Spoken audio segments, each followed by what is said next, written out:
Why did Stefan come back on Maddie's birthday? Of all days possible, and end her life. No coincidence. Don't believe Maddie invited him after years of SA. You know, Claudia, those are some of the questions that we all have, that we also question, will we ever find out the answers to that? And obviously, the police know a lot that we don't know. And hopefully these answers will come out in one of the two trials. Mike? Yeah, occasionally, you get circumstances where something happens and it seems to be serendipitous, but I don't believe in coincidence really that often. Once in a great moon, and once in a blue moon, his going up there at that particular day was at the behest of someone, because he hadn't been living with them for at least 2 months. So he was invited by somebody. We'll find out at the trial when they go through the timeline of everything. But it was not coincidence. It's not coincidence that within 24 hours of him showing up back up in her life, poor Maddie's life, after 2 months being out of her life, she disappears and she's found dead. No coincidence whatsoever.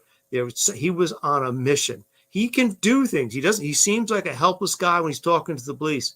I'm just, driving around and I get to the vape shop 2 hours early. I have nothing better to do. Yeah. But when he's got a little bee in his bonnet, he can get his ass out of bed at 3 o'clock in the morning and drive, and do like a 5-hour round trip, 6-hour round trip on some highway to do something. Or as he said, put all his ducks in a row. I don't think so. He was trying to destroy evidence. So it is kind of amazing that he can do things when he's fired up to do them. So I don't think that it's just a coincidence. He went back to see Madeline on her birthday. Somebody invited him and he needed to do something. He needed to do something really important. And Madeline ended up dead. Absolutely. Schmitty from the chat, Sergeant Bill, you're still thinking Jenn will face charges? Yes, I do. I absolutely do think she will face charges down the road. There's unconfirmed reports now that she's checked herself into a mental hospital. I don't know if that's true or not. Some content creators on YouTube, I didn't watch it. They're claiming that she's in an institution now. That remains to be seen. This was one of the most important videos that came up very early in the case. Detectives have determined that Madeline was never dropped off on the morning of February 26th near her school. Instead, we believe she was already dead at the time and that Stefan Stearns moved her body in the early morning hours on that day. We have video evidence that shows Stefan Stearns discarding items in a dumpster in that apartment complex in Kissimmee at 7:35 on Monday, February 26th. Detectives later recovered Madeline's backpack and her school-issued laptop from that dumpster.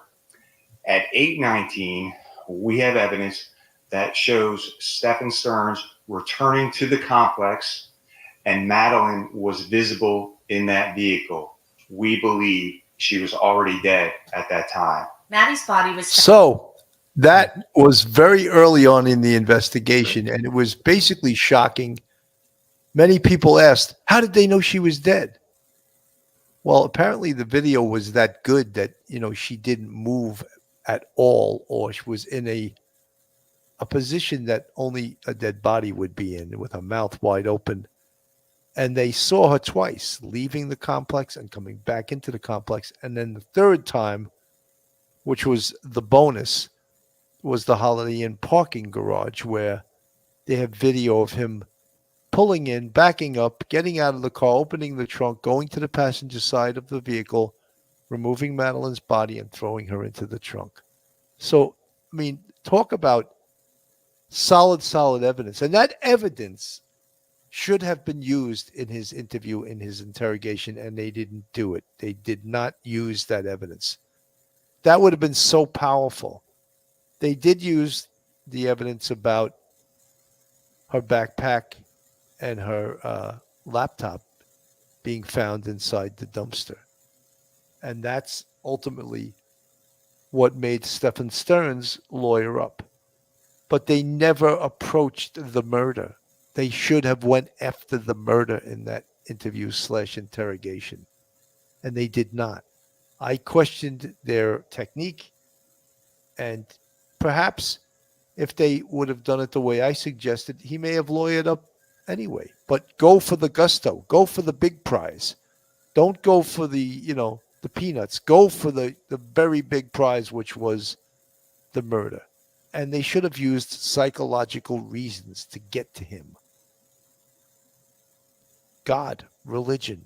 When you face your maker, are you going to be able to deal with this? Maybe if you showed that you're a decent person by telling us where her body is right now, maybe one day God will forgive you. But you're not offering anything. And what did he do?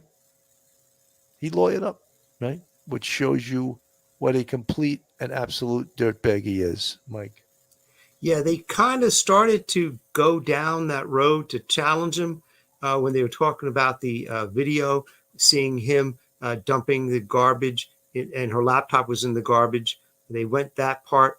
They went when they talked about Madeline not being there, and then the detective said, "I think you need to talk to us. I think there's something you want to say, because that girl deserves, like the Christian burial case idea, that good speech." I thought he was going to go a little harder with that one, but then he backed away a little bit, and then he got to the phone, and we talked to the phone. He talked about the phone and the images, and then Steph knew where this. He then absolutely, undoubtedly knew this is the end of the road. I'm going to lawyer up. You're right. He may have lawyered up if at the time when they talked about the laptop and her backpack in the dumpster, that was one. They could have gone after him hard after that.